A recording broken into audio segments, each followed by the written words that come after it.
আসসালামু আলাইকুম। এটা হলো গাজর বীজ। আমরা তো অনেকেই গাজর খাইছি, আর গাজরের বীজ হয়তো অনেকেরই দেখা হয়েছে না। আমি আজকে আনলাম বীজটার মধ্যে গাজর রোপণ করবো। এটা হলো গাজরের প্লেস, এই জায়গাতে।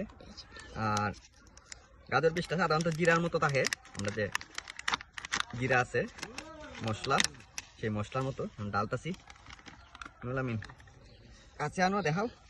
এই যে একদম অবিগল জিরা মশলা আছে না, যে জিরাটা, এই জিরার মতো। তো গাজরের বীজ অনেকে দেখছেন না। ডাললাম প্রত্যেকটা বীজ আনার পরে বাজার থেকে 1 ঘন্টা রোদে শুকিয়ে তারপরে বীজ বপন করলে সারা ভালো ফলন আসে আর কি।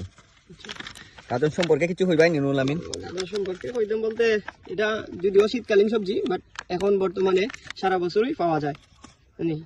এবং গাজরের মেইন উপকারিতা হচ্ছে যে দৃষ্টিশক্তি বৃদ্ধি করে এবং দাঁতের মাড়ি সুরক্ষা রাখে, হার্টের স্বাস্থ্য ভালো রাখে, বিভিন্ন অনেক উপকারিতা আছে এবং ত্বকের উজ্জ্বলতা অনেক সুরক্ষা রাখে।